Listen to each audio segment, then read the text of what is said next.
Bien, bonjour à tous. Quel honneur, quel plaisir de se prendre un court instant pour un joueur de tennis. Alors, on a une particularité autour de cette table ronde. Je ne sais pas pour Clara Chapaz, mais on a quatre personnes qui sont du Nord. Enfin, en tout cas, les Hauts-de-France sont bien représentés, puisque les 4 hommes qui sont là ont des liens avec les Hauts-de-France. Donc, je ne sais pas si les Hauts-de-France sont là. C'est le MEDEF Hauts-de-France est dans la salle, mais sachez-le, voilà, pour vous réchauffer. Ils sont là. On va faire le premier match de la journée, une journée qui va être très politique puisque nous recevrons tout à l'heure l'ex-futur Premier ministre. On verra comment ça se terminera pour lui ce match qu'il a lancé pour le 8 septembre. La table ronde qui suivra celle que nous allons avoir s'appelle Réindustrialisation, un enjeu de survie. Et j'ai envie de dire que celle que nous allons avoir maintenant, qui va gagner le match de data, est également un enjeu de survie, tout autant que la question de l'industrie, dont on a beaucoup parlé, dont on va beaucoup parler encore dans les mois qui viennent, puisque finalement, aujourd'hui, les données personnelles, c'est devenu un lieu commun de le dire, mais c'est l'Eldorado finalement du 21e siècle, c'est la ressource stratégique, l'une des ressources stratégiques majeures, et la question de savoir effectivement si l'Europe peut peser dans ce débat. Je veux juste en introduction faire remarquer que le dernier tweet, alors je ne sais pas si vous l'avez vu, du président américain Donald Trump, mais à nouveau, on vous interrogera peut-être Clara Chapaz là-dessus, mais les uns les autres, mais à nouveau la pression sur l'Europe, sur cette question du numérique. On sait qu'il y a une alliance aujourd'hui entre Washington et la Silicon Valley, avec donc une pression. Le président américain qui dit qu'il est prêt à remettre de nouveaux droits de douane aux pays qui réglementeraient trop le numérique et la tech. Alors je crois qu'on peut se sentir visé en Europe et ça sera intéressant de vous entendre les uns et les autres sur les conséquences de cette pression. En même temps, c'est vrai que c'était une formule, je crois que c'est la patronne des patrons italiens qui l'avait dit, le problème c'est que quand il y a une innovation, l'Amérique la développe, les Chinois la copient et les Européens la réglementent. Donc, dans le domaine du numérique et de la data, cette question de la surréglementation, à l'heure de l'arrivée de l'intelligence artificielle et tout son potentiel de transformation de nos entreprises, c'est évidemment aussi au cœur du sujet de ce match des data, qui est un sujet d'infrastructure. On va en parler, on parlera avec Xavier Bertrand, qui espère bien avoir beaucoup de data centers, il vous en parlera. Mais ce n'est pas qu'un sujet d'infrastructure, comme vous le savez tous, dans toutes vos entreprises aujourd'hui, que ce soit dans l'entreprise ou dans notre vie quotidienne, la question des données, 200 zeta-octets de données ont été produits en 2025, ça vous dit rien, moi non plus. Un zeta-octet, c'est 1000 milliards de gigaoctets, ça dit peut-être plus de choses à Octave Klaba ou à Cyril Cyprien Falk, mais c'est quand même sans doute beaucoup et surtout c'est exponentiel, c'est croissant. Qu'est-ce que nous allons faire de toutes ces données? Voilà ce dont nous allons parler avec les intervenants. Alors pour commencer, j'ai peut-être envie de demander à Bertrand Dumazy qui est le patron d'Edenred, un grand groupe bien connu par les tickets restaurants notamment, mais qui est également un grand groupe, pas seulement français, mais international, présent je crois dans 25 pays, et qui évidemment se pose la question de qu'est-ce que vous faites, Bertrand, de toutes ces données finalement qui concernent à la fois vos clients entreprises et ceux qui les utilisent, toutes les cartes de restaurants ou aujourd'hui de paiement qui peuvent servir au voyage ou à tout un tas d'autres sujets. Qu'est-ce que vous faites de toutes ces données? Où est-ce que vous les logez? Est-ce que vous les logez comme à peu près partout? Je rappelle juste ce chiffre, le dernier, 70% de nos données dorment dans des serveurs de 3 hyperscalers américains, AWS, Google Cloud et Microsoft. Est-ce que vous avez le choix finalement dans la localisation de vos données? Oui, alors Philippe, comme vous le dites, donc nous on est présent dans 45 pays et on sert 60 millions d'utilisateurs et sur nos plateformes, toutes les secondes est généré 40 transactions. Ça veut dire qu'on a plus de 100 millions de transactions par mois qui transitent au travers de nos plateformes digitales. Donc qu'est-ce que ça veut dire? Ça veut dire qu'on a à peu près 700 terabits de data qui sont logés en fait sur notre plateforme. Donc c'est 700 000 milliards qui sont logés dans nos plateformes. Donc on prend très au sérieux le match de la data. Alors comment ça se passe? D'abord il faut collecter la data, ensuite il faut la stocker, ensuite il faut l'analyser pour la monétiser. Et si je prends ces 4 étapes et que je regarde nous Edenred avec qui nous travaillons, notre niveau de dépendance par rapport au nord-américain est bien supérieur à 70%. C'est-à-dire que pour collecter cette data, on travaille avec Confluent.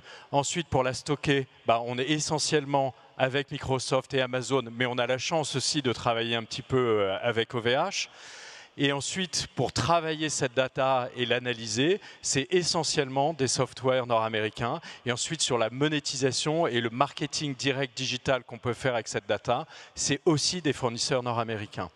Est-ce que c'est un choix? La réponse est non. C'est une obligation. C'est-à-dire que quand on regarde ce qui nous est proposé à l'échelle du monde, en fait, les fournisseurs nord-américains sont à l'échelle et on l'offre la plus profonde et la plus innovante qu'on puisse trouver sur le marché. Et comme nous, on travaille dans 45 pays et dans des marchés qui sont très compétitifs, nous n'avons pas le choix que de travailler avec des fournisseurs nord-américains. Alors, on va tout de suite aborder le vif du sujet, donc qui va gagner le match de la data.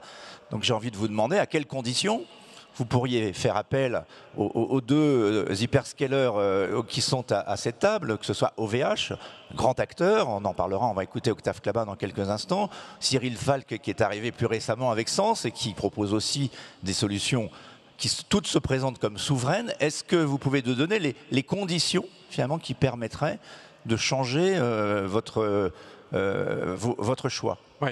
Alors d'abord, avant de donner les 3 conditions dont on a besoin, on prend très au sérieux le match de la data. Parce que, en fait, l'avenir d'Edenred, c'est la capacité à collecter et travailler cette information. Encore une fois, on sert 60 millions d'utilisateurs dans le monde et mieux les comprendre, c'est être capable de mieux développer nos offres et mieux les servir. On le prend très au sérieux aussi puisque c'est la 4e révolution industrielle. C'est-à-dire que si Edenred passe à côté de la révolution de la donnée et de l'utilisation de la donnée, Edenred sera à court et moyen terme rayé de la carte. Et on n'a pas cette intention-là chez Edenred, donc ce match, on le prend très au sérieux. Et on le prend au sérieux aussi parce que ça représente désormais 5% du PNB des États et ça fait x3 en 5 ans. Donc s'il y a bien un match qu'il faut gagner, c'est celui-là. Alors, est-ce qu'on a gagné le premier set? La réponse est non. Et Edenred est un bon exemple du fait que non, on n'a pas gagné le premier set sur la data à l'échelle européenne. Mais il ne s'agit que d'un set. D'ailleurs, j'étais ici il y a 2 mois et j'ai vu Alcaraz au 4e set face à Sinner, ayant statistiquement aucune chance de gagner. Et pourtant, il a gagné. Donc, on va gagner cette bataille. Mais pour gagner cette bataille, en tout cas à l'échelle d'Edenred, il y a 3 conditions que nous recherchons. La première condition, c'est une présence mondiale. C'est-à-dire que Edenred fait 60% de son chiffre d'affaires en France, très présent en Amérique, notamment en Amérique latine, et très présent en Asie. Donc on a besoin d'avoir des partenaires technologiques qui soient mondialement présents. La deuxième condition, c'est un catalogue de services. C'est-à-dire que vous avez une infrastructure qui est logée votre donnée sur le cloud, mais après, dans l'exploitation de cette donnée, il faut qu'il y ait un catalogue de services qui soit très riche, très profond. Et là, force est de constater que les hyperscalers nord-américains, pour l'instant, ont l'offre la plus profonde et la plus riche. C'est la deuxième condition.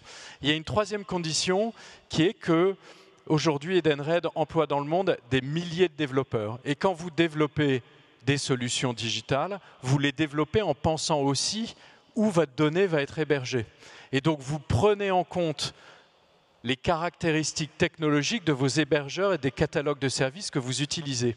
Et donc, il faut qu'on trouve des développeurs dans le monde qui aient envie de développer en prenant en compte une offre européenne. Et pour l'instant, ce qui est le plus sexy, c'est quand même de se mettre sur le créneau en tant qu'ingénieur développeur des hyperscalers nord-américains. Donc on a probablement un effort de formation et tout ça peut s'enclencher et tout ça peut donner quelque chose d'intéressant, mais il va falloir agir et agir vite. Bon, Bertrand Dumazy, je note votre optimisme sur le fait que on pourra rentrer dans un deuxième set, et justement, on va en parler de ce deuxième set. Alors, on a la chance d'avoir, avant d'écouter les politiques, peut-être 2 industriels, on va peut-être les entendre avant, si vous me le permettez. On va entendre, pour commencer, Octave Klaba, donc le fondateur et le président d'OVH Cloud, parce que, évidemment, vous avez entendu ces conditions qui sont proposées par Bertrand Dumazy, est-ce que vous pensez pouvoir, est-ce que vous pensez les réunir déjà aujourd'hui, et est-ce que vous pensez pouvoir convaincre finalement, parce que c'est un peu ce sujet-là, que la masse critique est suffisante aujourd'hui pour que les solutions européennes, ou les solutions françaises que vous représentez, sont aujourd'hui de même niveau que celles qu'on peut trouver chez nos amis américains? Bon, la réponse courte, oui. Ça fait 25 ans que je fais ce métier-là et tous les jours on me dit que c'est impossible, donc on continue. Probablement on en a encore pour un bout de temps, mais quelque part il faut regarder les perspectives. Le cloud en Europe, dans très peu de temps, dans 2 ans, 3 ans, va représenter plus de chiffre d'affaires que l'ensemble des opérateurs telco. Vous prenez l'ensemble des opérateurs telco, les Orange, T-Systems, Deutsche Telekom, Telefonica, les cloud providers ils vont faire plus de chiffre d'affaires que eux tous réunis. Dedans, la question qui se pose, c'est quelle est la part de marché où la donnée, la sensibilité de données est tellement importante que la donnée ne pourra pas aller chez les cloud providers américains. Et la réponse, c'est que ça sera plus que 15%, plus que 20%. On parle de plusieurs dizaines de milliards de chiffres d'affaires. OVH réalise aujourd'hui 1 milliard. Demain, on a la possibilité d'accéder à un marché de plusieurs dizaines de milliards de chiffres d'affaires en Europe uniquement. Et les préoccupations que nous avons en Europe sont les mêmes que dans les autres pays. Vous prenez les pays en Asie, vous prenez le Moyen-Orient, même au niveau du Canada aujourd'hui. Donc les entreprises et les États ont cette approche, ont de plus en plus cette approche de la souveraineté. À notre niveau, nous sommes aujourd'hui présents dans pas mal de pays et on renforce notre présence avec d'aller de plus en plus loin avec des infrastructures, avec des data centers. Et donc c'est des lourds investissements dans les bâtiments, dans les serveurs, dans les networks. Et ça, on continue. Un autre typologie d'investissement, c'est ce que vous avez, enfin, ce que tu as évoqué tout à l'heure, c'est le produit. Nous sommes cotés à la bourse en 2021 pour lever juste 350 millions, mais on a levé 350 millions pour pouvoir développer de nouveaux ranges de produits, public cloud. Et donc derrière, aujourd'hui, cette offre-là, elle existe à Paris, ça y est, vous pouvez la commander. Et derrière, nous avons un plan d'extension à travers l'Europe. Même si on est aujourd'hui présent en Allemagne, Pologne, l'Angleterre, aux États-Unis, Canada, etc., on va renforcer nos typologies des data centers pour pouvoir aller plus loin. Et donc là, on va ouvrir bientôt l'Italie dans quelques semaines. Et le prochain, c'est Berlin, pour pouvoir faire profiter les clients de toutes ces technologies-là. Et après, tu as évoqué un troisième élément qui est très important, c'est qu'il faut savoir accompagner les clients. Mais ça, en fait, ça dépend des typologies des clients. Lorsqu'on regarde en fait, les typologies des clients, bien sûr, il y a des clients corporate. Et dans ton cas, en fait, il faut comprendre tes préoccupations de métier, c'est quoi tes enjeux pour pouvoir les traduire dans les produits cloud. Nous avons eu la chance, en fait, d'avoir développé les premières typologies des clients, les premiers milliards de chiffre d'affaires. On a fait avec des clients qui n'avaient pas ces besoins-là. C'est-à-dire qu'ils étaient tellement tech, qu'ils savaient ce qu'ils avaient besoin chez nous, et ils ont pris ces éléments-là, et ils ont construit des produits qu'ils ont vendus à leurs clients. Et donc nous, on les appelle digital. Il y a des digitales qui sont des petits, vous avez des sites web, les emails, etc. Mais il y a des digitaux qui ont grandi, qui sont tech, que nous on appelle tech, et qui commandent chez nous directement des bons produits et ils savent comment les utiliser. Et derrière, les troisièmes qu'on développe, c'est les corporates, c'est-à-dire comment accompagner des clients que eux, ils ont des problématiques métiers qui ne sont pas à l'informatique, ils n'ont pas l'informatique à la base, c'est pas leur métier, c'est une aide à leur métier. Comment on aide ces typologies des clients à aller dans le cloud et notamment dans le cloud souverain. Et à cet endroit-là, nous avons été extrêmement opportunistes en disant on n'a pas encore tous les produits, et en 2021, on va être extrêmement opportuniste pour aller chercher les marchés de souveraineté. Là où les gens, en fait, ils disent « moi, je ne peux pas y aller ». Les données sont beaucoup trop sensibles. Et là, en fait, on s'est développé énormément. On est le premier cloud français en Secnum Cloud. On développe, en fait, les offres de Secnum Cloud. On a investi... J'ai 300 personnes qui bossent là-dessus. D'accord ? 300 personnes, en fait, il y a 100 développeurs. Il y a toute une force commerciale pour développer les offres pour les corporates au niveau de la souveraineté, au niveau de France, mais pas seulement. En Italie, en Allemagne, dans les autres pays, on en a besoin aussi. Et donc nous, on accompagne pas seulement les entreprises corporate, mais aussi, pas seulement en France, et pas seulement dans la souveraineté. Et donc c'est ça la masse critique, comment on a traduit la masse critique. Les investissements sont tellement importants que vous ne pouvez pas juste cibler un pays, un segment des clients et leur vendre une typologie de produits. Vous devez aller vraiment sur le worldwide, ce que nous avons fait. Merci beaucoup Octave Klaba de partager cette expérience. Vous avez prononcé un terme qui n'est pas forcément peut-être connu de tous, Secnum Cloud, qui est imprononçable dans une assemblée, mais qui évidemment pose la question de la souveraineté. Alors avec Cyprien Falk, on va peut-être prolonger cette question-là, puisque je crois que vous n'êtes pas encore Secnum Cloud, qui est un label qui est donné par l'ANSSI, et vous êtes une autre voie, un autre chemin qui est proposé, que celui proposé par OVH, c'est celui de l'alliance entre un grand groupe français, Thales, et un grand groupe américain que je citais tout à l'heure, Google Cloud, en l'occurrence la dimension cloud. Qu'est-ce que vous répondez à cette question du match de la data? Est-ce que vous vous sentez français, américain, européen?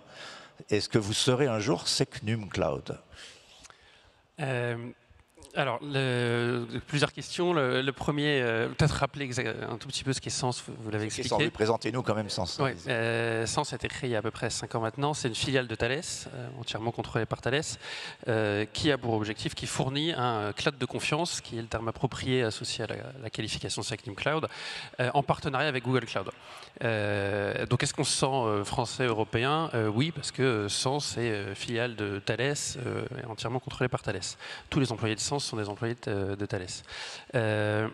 Pourquoi on a créé Sens? Pourquoi Thales a fait ce choix-là? C'est exactement en fait le constat qu'on a fait, c'est ce que partageait Bertrand tout à l'heure. Toutes les grandes entreprises aujourd'hui avec lesquelles on a échangé dans tous les secteurs sont dans le cas d'Edenred, c'est-à-dire on a besoin du cloud aujourd'hui pour rester en vie.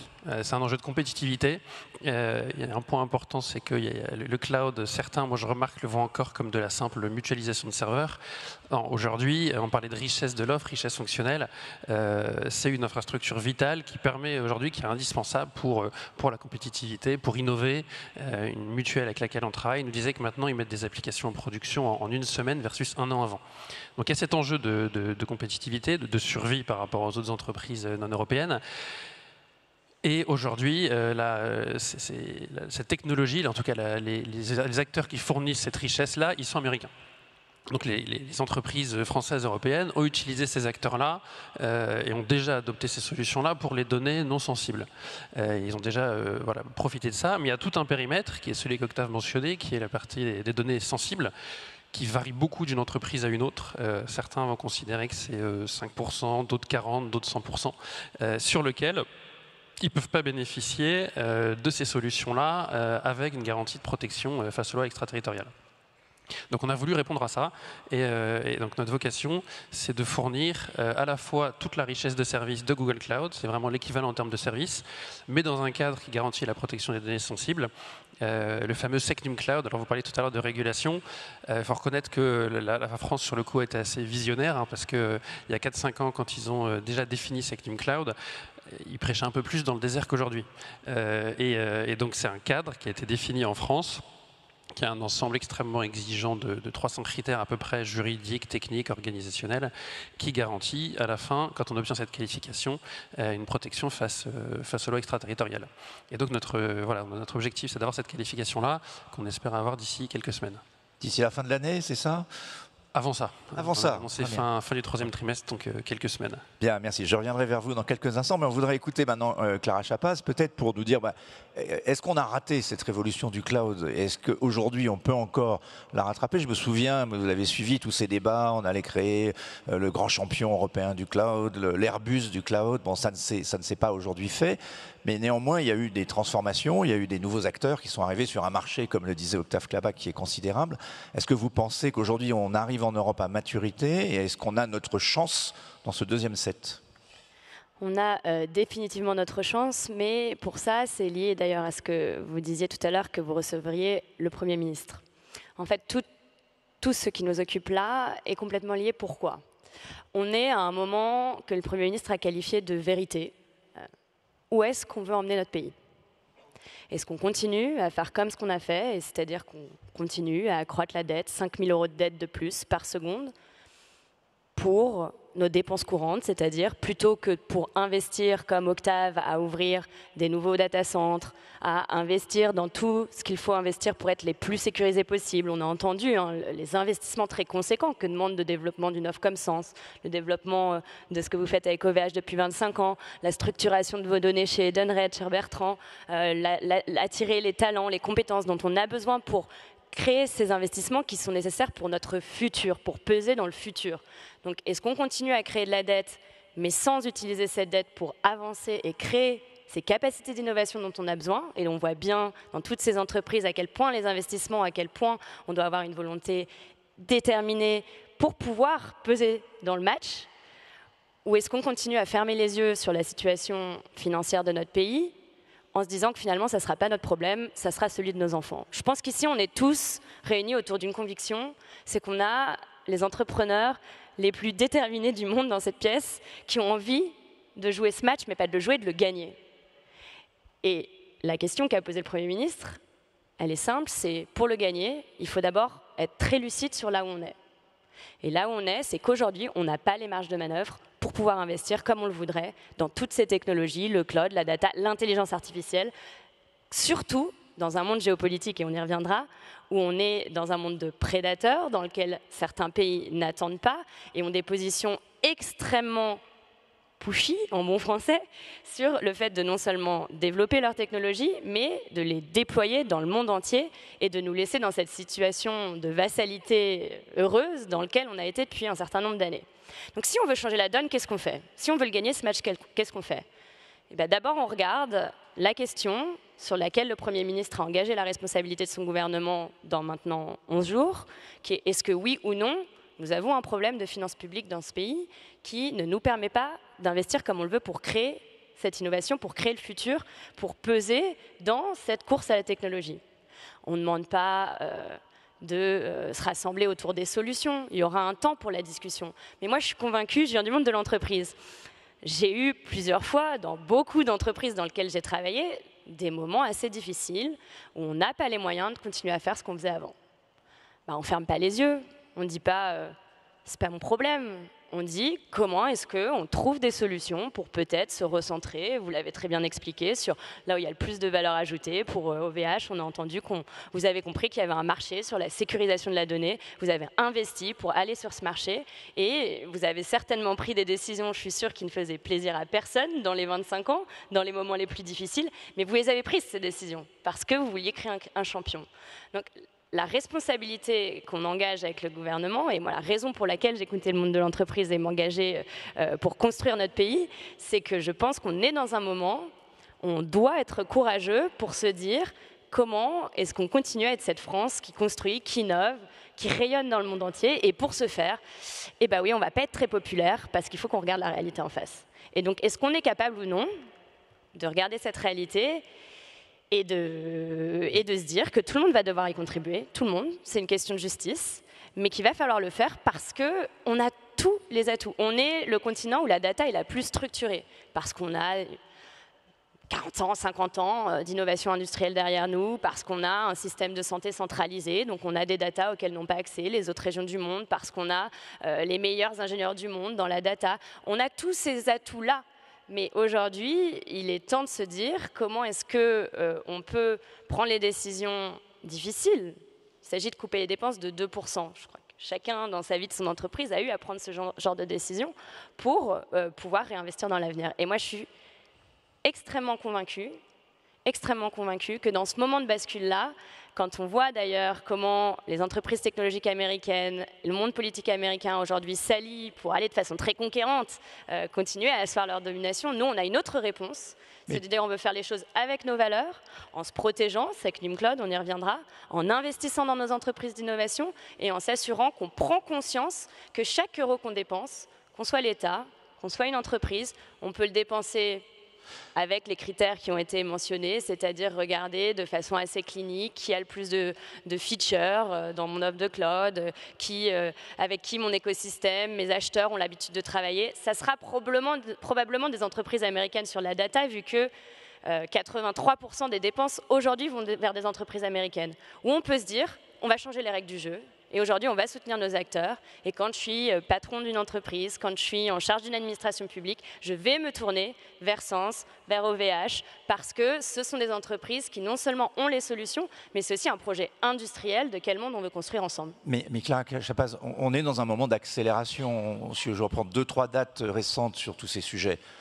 Fin janvier, le président Trump annonce Target, 500 milliards d'investissements, notamment dans les data centers aux États-Unis, de façon massive. On ne sait pas si ce chiffre n'est pas un peu gonflé à l'hélium, mais en tout cas, il est là et on voit comment toute la Silicon Valley est aujourd'hui en train de se doter d'une puissance assez inimaginable. Donc, est-ce qu'on peut résister? Il y a eu le sommet IA, que vous avez annoncé, enfin, le président de la République a annoncé, et l'Europe aussi d'ailleurs a annoncé un plan d'investissement. Est-ce que vous pensez qu'on est en capacité finalement, vous évoquez nos problèmes budgétaires, mais le monde n'attend pas nos problèmes budgétaires. Est-ce qu'on est en capacité de faire ces investissements? On va en parler avec Xavier Bertrand dans les Hauts-de-France, qui sont extrêmement importants pour l'attractivité des territoires aujourd'hui dans ce secteur. C'est un très bon exemple, le sommet pour l'action sur l'intelligence artificielle qu'a organisé le président de la République. C'est quoi? Et je pense que Xavier Bertrand pourra nous parler depuis du nombre d'investisseurs qui défilent sur son territoire, parce qu'il y a des opportunités d'investissement particulières dans les Hauts-de-France. On s'est dit, on n'a pas attendu le sommet IA pour le faire, depuis 2018, on a lancé en France une stratégie nationale pour l'intelligence artificielle sous l'impulsion du président de la République pour se dire on a les talents, on va investir dans notre recherche, on a les infrastructures, on a une énergie nucléaire décarbonée, abondante, dans un monde où c'est la course à l'énergie pour pouvoir entraîner les modèles, donc c'est un atout majeur. Et puis on a notre écosystème d'entrepreneurs, il y en a beaucoup qui défileront ici, qui ont défilé hier, qui défileront ici dans les prochaines heures, qui ont décidé de construire, comme Octave, des solutions européennes les plus à la pointe ici dans notre pays. Cet écosystème-là, il est extrêmement attractif. Dans le sommet pour l'action sur l'IA, on sortait en effet des annonces Stargate, 500 milliards d'euros d'investissement dans des gigaprojets de data centres aux États-Unis. Qu'est-ce qui a été annoncé? Il a été annoncé 109 milliards d'euros d'investissement d'acteurs étrangers et français, ici en France, pour créer cette souveraineté des données, pour gagner le match. Parce que si on n'est pas en maîtrise de nos données, ça va être plus compliqué de gagner le match. Donc ici, en France, ces investisseurs, ils ont choisi notre pays. Ces investisseurs privés. Parce qu'on a ces atouts, parce qu'ils le reconnaissent et parce qu'on est absolument déterminé à en plus leur simplifier la vie, accélérer pour qu'ils puissent ouvrir les différents projets, notamment dans les Hauts-de-France, dont Xavier vous parlera. Et ça, c'est une chance, c'est aussi quelque chose qui s'est construit. Je pense que dans les 8 dernières années, il y a énormément qui a été fait pour rendre notre pays attractif et qui doit nous donner la conviction qu'on est bien dans la course. Et c'est peut-être aussi ça qu'il faut changer aujourd'hui, c'est cet état d'esprit de se dire je regarde les 500 milliards et je me dis waouh, c'est monstrueux, c'est énorme, est-ce qu'on va y arriver? Plutôt que de valoriser les 109 milliards qui sont, franchement, on n'a pas à rougir, très conséquents. Donc moi, ce qui m'occupe depuis, c'est de m'assurer que ces 109 milliards, on fait tout ce qu'on peut pour accélérer la mise en place des projets, parce que je crois que tous nos entrepreneurs ont besoin d'entraînement de données pour créer les solutions qui vont nous permettre de faire accélérer la recherche, d'utiliser toutes les datas d'Edenred pour avoir des produits plus performants. J'étais avec une entreprise comme TurboSelf qui s'est rendu compte aussi qu'elle était sur une mine d'or. TurboSelf, c'est quoi? C'est un logiciel de gestion de cantine. Ils ont 25 ans de data de gestion de cantine qui aujourd'hui leur permettent, grâce à ces nouvelles infrastructures, grâce à ce nouveau jeu de data, de créer des produits pour éviter le gaspillage alimentaire et de faire économiser 100 000 euros par collectivité sur le gaspillage alimentaire. Cette transition, elle est là. On a tous les éléments, on attire les investisseurs et c'est bien sûr la stabilité d'ailleurs qui permettra de continuer à attirer ces investisseurs pour qu'on puisse continuer à avancer, à construire nos solutions, à construire nos alternatives. Et Sens en est aussi un bon exemple. Sens, c'est quoi? C'est-à-dire on a défini nos règles. On a dit, n'en déplaise à M. Trump, pour opérer en Europe, il y a un certain nombre de règles. Sur les données, c'est simple, on ne veut pas que la donnée sensible des Français, la donnée relative par exemple au maintien de l'ordre, toutes les données sensibles que vous pouvez imaginer, puissent être dans des serveurs où la loi extraterritoriale fait que certains autres pays puissent y avoir accès. Ça s'appelle protéger ses citoyens. On a mis en place cette règle-là et aujourd'hui, qu'est-ce qu'on voit? On voit qu'il y a des acteurs européens comme OVH qui investissent pour créer ces solutions parce qu'il y a un marché. Mais on voit aussi qu'on opère ce qu'on appelle des transferts de technologie. On est capable de travailler avec des entreprises comme celles qui travaillent avec Sens, les mettre en relation avec un Thales pour dire on crée ensemble des solutions alternatives. Et ça, c'est complètement la politique qu'on mène. Merci. Bon, on entend en tout cas votre optimisme qui rejoint celui de Bertrand Dumazy sur le deuxième set. Alors j'ai envie de savoir si Xavier Bertrand, vous partagez cet optimisme. Vous attendez vous aussi énormément d'investissements dans le secteur des data centers dans votre région. Et aussi peut-être comment vous réagissez à ces enjeux géopolitiques aujourd'hui qui, on parlait un petit peu au début, aujourd'hui nous dépassent, mais qui évidemment concernent l'avenir de notre pays. Est-ce qu'il faut résister à cette tentation américaine de dominer dans le domaine du numérique et comment le faire? Bon, tout d'abord, c'est un match qui se joue en France, mais qui se joue aussi sur d'autres terrains. C'est vrai au niveau européen, c'est vrai au niveau international. Il faut bien comprendre que si nous ne gagnons pas ce match, si nous ne jouons pas ce match, nous serons définitivement en seconde division. On a beaucoup parlé cloud, je parle à côté d'un acteur de référence du cloud. Moi, je suis davantage sur la logique de l'IA, la puissance de calcul, la rapidité de calcul de l'IA. Et les data centers dont nous parlons aujourd'hui, notamment dans la région des Hauts-de-France, sont des data centers pour l'IA. Sur ce sujet-là, aujourd'hui, on a besoin aussi d'en faire une priorité publique politique partagée à tous les niveaux. Moi, dans la région, ce qui m'intéresse avec les data centers, c'est parce qu'après avoir été la vallée de la logistique, la vallée de la batterie électrique, je veux qu'on devienne la vallée des data centers. Nous avons une énergie décarbonée. La centrale nucléaire de Gravelines, et d'ores et déjà, on a lancé les travaux, le terrassement commence l'an prochain pour les 2 EPR. Nous avons encore du foncier. Avec le zéro artificialisation nette, nous avons négocié de telle façon que nous avons du foncier. Et j'en fais une priorité politique pour que la région puisse prendre un temps d'avance en la matière. Qu'est-ce que me demandent les entreprises à qui j'ai expliqué cette stratégie, à qui j'ai voulu faire partager cette stratégie? Je leur dis, de quoi avez-vous besoin? Est-ce que j'ai besoin de négocier avec ceux qui vont installer data centers des conditions particulières d'accès aux services ou autres? Et lors d'un sommet de l'IA que nous avions organisé, c'est le MEDEF des Hauts-de-France qui, après avoir mis en place une cité de l'IA, a organisé ce sommet. Clara d'ailleurs est venue à ce sommet. Ils m'ont dit, ce dont on a besoin, c'est de garanties sur la souveraineté. Ça veut dire que si on veut remporter ce match de la souveraineté, ça va se jouer aussi et surtout par des infrastructures chez nous. Il y aura plus de garanties à garder la souveraineté des données si nous avons des data centers en France que si c'est dans d'autres pays. Même si c'est en France, on va avoir besoin de négocier serrer les clauses pour garantir que les règles américaines d'avant Trump et avec Trump ne s'appliqueront pas. Les garanties sont essentielles, mais il nous faut des data centers chez nous. On est d'accord? Il va falloir convaincre du monde. Et là, je me tourne vers le monde des entrepreneurs qui est là. Il va falloir aussi, si vous pensez que c'est important pour vous d'avoir des data centers en France, dans vos régions, allez voir nombre de responsables publics et politiques pour leur dire « déconnez pas ». Parce que ça veut dire derrière que nous avons besoin de les avoir. Pourquoi je vous dis cela? Quelle n'a pas été ma surprise en expliquant ma stratégie devant des chefs d'entreprise de voir dans la région, il y a quelques semaines, un responsable de start-up me dire « Vous êtes sûr qu'il nous faut des data centers ?» Je dis « Vous êtes sérieux ou pas ?» Il dit « Oui, parce que ça consomme de l'énergie, ça consomme du terrain, la production de chaleur, on en fait quoi ?» Bon, je sais que je n'ai pas fait l'ENA, mais enfin j'ai le droit de réfléchir un petit peu. La première des choses, c'est que c'est vrai que ça consomme du terrain, mais les supercalculateurs demain en consommeront moins. C'est vrai que ça consomme de l'énergie, ça a été dit, il y a une énergie décarbonée. Et puis surtout, on a le droit de réutiliser l'énergie, la chaleur fatale, pour par exemple l'injecter dans des réseaux de chaleur. C'est ce que nous avons prévu, c'est ce que l'on met dans les cahiers des charges. Mais ce qui veut dire que beaucoup sont en train de dire, écoutez, ces trucs-là, ça ne va pas être effectivement frugal, ça ne va pas être sobre, donc plutôt ailleurs. Mais c'est un truc de malade. Donc ce qui veut dire qu'il faut que le monde de l'entreprise explique bien à tout le monde qu'on en a absolument besoin et que vous vous tourniez vers nombre de responsables politiques pour dire il est faux. Aujourd'hui, il y a 35 sites fast track, comme on dit en Picard, qui sont déterminés sur le territoire national. J'en ai 8 dans les Hauts-de-France. Moi, j'en fais une priorité politique parce que derrière, il y a de l'emploi. Ça contribuera à l'attractivité, les services pour mes entreprises, et puis surtout, je contribue aussi à la souveraineté nationale et à la souveraineté européenne. Mais ce que je veux vous dire, et j'insiste là-dessus, c'est que si nous sommes convaincus qu'il les faut, il va falloir se battre pour les avoir. On sait bien que le plus important pour l'IA, ce sont les usages. D'accord. Mais en attendant, si on n'a pas les infrastructures ne sont pas une vitrine de l'intelligence artificielle, c'est la clé. Et là où on a aussi chose à faire, je le dis, moi, je n'ai pas le problème, je plaide pour la paroisse des autres.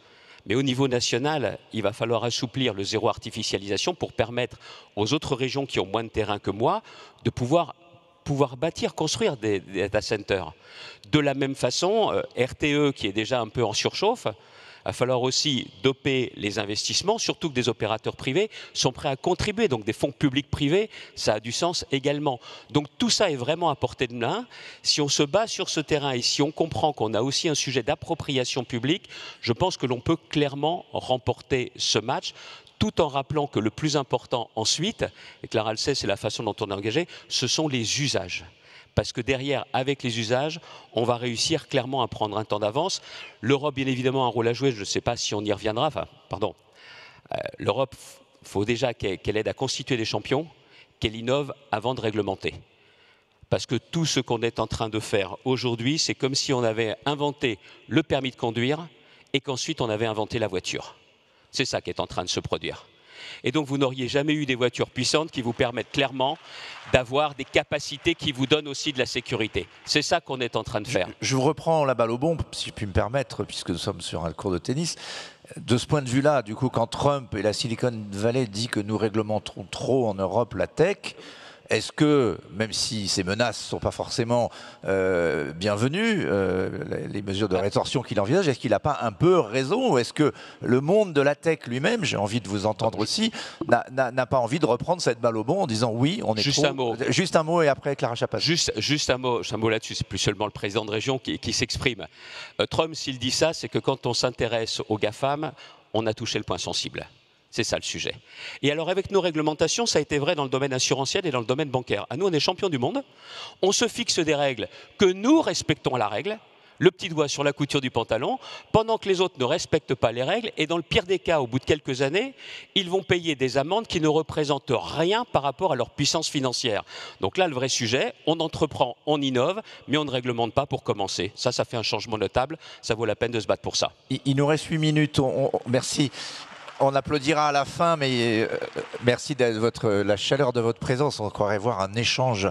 Alors justement, un échange avec Clara Chapaz et peut-être pas trop long pour qu'on puisse entendre chacun des autres sur cette question qui me paraît fondamentale. On n'a pas attendu M. Trump et ses propos pour agir sur le fait qu'il fallait simplifier nos règles. Je pense que ça, il faut quand même le rappeler parce que, par exemple, pour prendre un exemple que je pense a touché beaucoup de personnes dans cette salle, sur la question de la CSRD, entendu les complexités qui ont pu être celles des entrepreneurs à mettre en place un tel texte. On a dit, OK, on fait un truc européen qui s'appelle Stop the Clock et on regarde ce qu'on a fait et avec beaucoup d'humilité, on regarde ce qu'on a mal fait et on simplifie les règles pour qu'on retire 90% des demandes qu'il y avait sur ce texte-là et on se concentre sur l'impact le plus important de la mesure de ce système-là et qu'on réduise la charge administrative sur les entreprises. Et en quelque sorte, ce monde-là, c'est le monde dans lequel on vit aujourd'hui et il n'y aura aucun tabou. Demain, je suis avec mon homologue allemand, Carsten Wildenberg, qui est donc le ministre du numérique allemand, au Conseil des ministres franco-allemands. Et l'agenda tout en haut de notre plan de travail commun, c'est la simplification. Mais attention, parce que la simplification, il n'y a pas de tabou. Moi, je veux qu'on regarde tout. J'ai été dans une petite entreprise où on a dû mettre en place le RGPD et je me souviens encore des heures carrées qu'on a passées à essayer de mettre en place ce texte, en n'ayant ni les ressources, ni la bonne compréhension de ce qu'on essayait de faire. Il faut qu'on sorte de ça et je peux vous garantir qu'on est déterminé à le faire et qu'en plus, on est cohérent avec nos amis allemands, ce qui n'a pas toujours été le cas sur cette question-là. Mais attention, parce que quand le point sensible sur les GAFAM est très juste, quand on entend des propos sur la régulation des GAFAM, se cache derrière une hégémonie commerciale, des enjeux importants qui vont au-delà de cette question de la simplification et qui, pour le coup, nous desservent. Parce que, par exemple, les textes qui sont attaqués, le fameux DMA. Le DMA, c'est quoi? Il y a plein de patrons de petites entreprises dans cette salle. c'est de dire on veut les mêmes règles du jeu pour tout le monde. C'est un antitrust du On numérique. ne veut pas que les entreprises, et d'ailleurs on le voit très bien sur le cloud, qui sont énormes aujourd'hui, baissent leur prix pour s'assurer que tout le monde va mettre ses datas sur Amazon et Google Cloud plutôt que de se tourner vers Sens ou OVH. C'est tout. Donc il y a ce que je considère la bonne régulation, celle qui dit on veut les mêmes règles du jeu pour tout le monde parce qu'on veut soutenir nos entreprises. Et pour info, ces discussions-là ont aussi lieu aux États-Unis. Les États-Unis aussi regardent Google et se disent c'est quand même un peu trop gros. Et ça n'aide pas l'innovation. Donc il y a cette régulation-là et puis il y a la simplification. Et je peux vous garantir que toutes les remontées d'informations que vous avez sur ce qui vous empêche aujourd'hui d'avancer, nous les prendrons une par une et nous avancerons, d'ailleurs le Premier ministre l'a dit, par ordonnance s'il le faut, pour au plus vite libérer la charge de vos entreprises et qu'on se concentre sur l'essentiel, c'est-à-dire l'innovation. Donc il faut trouver le bon équilibre entre ne pas se laisser dominer par... impressionné par Donald Trump et ses oukases et en même temps redonner de la liberté aux entreprises. Bertrand Dumazy, sur ce sujet, à la fois de la surréglementation et de l'usage des données, puisque vous avez plein de projets, on a parlé du stockage, mais il y a aussi qu'est-ce que vous allez faire de toutes ces données? Oui, quelques réflexions. La première, c'est Clara a raison en disant le diable est dans les détails et donc il faut quand même analyser les choses. Cependant, le match de la data, donc le match de la 4e révolution industrielle, c'est un match où on a perdu assez sèchement le premier set. Et une des raisons pour lesquelles on l'a perdu assez sèchement, et il faut se le dire entre entrepreneurs, c'est que la tech française et européenne, elle est sous-investie, elle est sous-capitalisée et elle est surréglementée. C'est-à-dire que oui, on peut rentrer dans le détail, mais moi qui pratique ça à longueur de journée aux 4 coins du monde, je vois plus de créativité chez mes ingénieurs à Taïwan ou au Brésil qu'en Europe et en France. Et pourtant, sur le papier, mes ingés français sont meilleurs.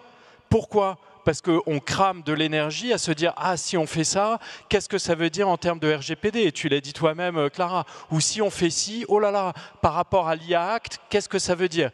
Concrètement, si aujourd'hui je veux analyser la data des centaines de milliers de clients qui nous appellent et à partir de là développer une nouvelle offre, si cette data peut être théoriquement utilisée pour comprendre la performance de mes téléopérateurs, alors dans l'IA Act, ça rentre dans la catégorie haut risque et la chaîne des emmerdements est considérable. Donc qu'on le veuille ou non, oui, il faut une révolution de notre modèle capitaliste en Europe. On doit être mieux capitalisé, mieux investi et avec une réglementation qui baisse. C'est peut-être malheureux, mais c'est la seule manière de survivre. Et j'appelle ça vraiment de mes voeux à cette prise de conscience et je l'observe et je peux l'observer partout dans le monde. Après, on peut théoriser, intellectualiser, rentrer dans le détail, certes. On est sous-capitalisé, sous-investi, surréglementé. Maintenant, sur l'utilisation de la donnée. Donc, pour Edenred, évidemment, c'est une partie de son avenir. Vous connaissez Edenred en France pour les tickets restaurants, mais on fait bien plus que ça. On est le numéro 1 mondial de la mobilité. Mobilité, ça veut dire quoi? Ça veut dire qu'aujourd'hui, en Amérique latine, quand vous utilisez un système Edenred, vous êtes un logisticien, vous êtes capable de calculer en temps réel la route qui va vous faire économiser le plus d'essence, optimiser le fait que vous utilisiez l'électrique, l'éthanol, ou du gasoil. Et ça n'est possible qu'avec une exploitation en temps réel de la donnée. Donc aujourd'hui, pour nous, la donnée, c'est, comme vous l'avez dit Philippe, le carburant de la croissance de la maison. Ça nous permet, d'être plus efficient. Donc on a 60 milliards de transactions qui passent dans nos serveurs tous les ans. Donc l'enjeu de cybersécurité est très important. S'il est très important, la donnée et l'intelligence artificielle nous permettent d'avoir des modèles prédictifs contre des fraudeurs qui sont de plus en plus sophistiqués. Et l'analyse de la donnée nous permet aussi de développer en permanence de nouvelles offres. Donc oui, on a perdu le premier set, mais on va gagner les autres tous ensemble. Mais capitalisons plus, investissons plus, baissons la régulation, ayons des gouvernances qui nous permettent d'être plus rapides. Et moi, comme entrepreneur, avec vous tous, je sais qu'on a l'énergie, le courage et le talent pour gagner le deuxième set. Je vois Nicolas qui s'approche. On va quand même donner un dernier mot à nos deux derniers intervenants. Il en reste 45 secondes avec grand plaisir. Bon, c'est pas beaucoup. Octave Klaba, peut-être un mot sur la surréglementation. Vous avancez avec des boulets aux pieds? La surréglementation, mais l'investissement aussi. Enfin, je vais juste donner un chiffre. Aujourd'hui, avec 1 milliard de chiffre d'affaires, OVH, il investit par an 350 millions. Avec 2 milliards de chiffre d'affaires, qui va arriver dans quelques années, on va pouvoir investir 1 milliard par an. D'accord. Donc c'est ça, en fait, les enjeux de cloud provider, tout en étant free cash flow positif. Hein, d'accord. C'est sans l'aide de l'extérieur. Hein, d'accord. Donc c'est ces typologies d'investissement qui est nécessaire de mettre en place lorsqu'on fait un cloud provider. Et c'est le chemin sur lequel nous on est. Cyprien, un mot de la fin. Deux choses. Sur l'aspect de la réglementation, je suis d'accord qu'il y a la bonne et la mauvaise réglementation. Il faut qu'elle protège les citoyens, qu'elle aide les entreprises aussi. Moi, en tant qu'industriel sur le secteur du cloud, aujourd'hui au niveau européen, ce que je vois, c'est qu'elle n'aide pas parce qu'il n'y a pas de marché unifié en Europe aujourd'hui. Et à la fois les clients et les industriels doivent adresser chacun des pays séparément, ce qui crée une contrainte assez importante. Et sur les investissements, pour finir, et sur les financements, oui, on a besoin Octave le disait, de financement pour croître. Et là, on parle beaucoup en ce moment du levier de la commande publique. Il y a aussi le levier de la commande, je dirais, de la commande privée. En tout cas, il y a une responsabilité collective de chacun ici à où est-ce qu'on va investir, où est-ce qu'on va aller mettre nos données. Et à choisir des solutions européennes. Bien, merci beaucoup, cher Nicolas. Nous avons presque tenu, on a dépassé de 45 secondes. Mais je ne les avais pas en stock, le match était beau. Merci mon cher Philippe. Merci Madame la Ministre. Merci messieurs.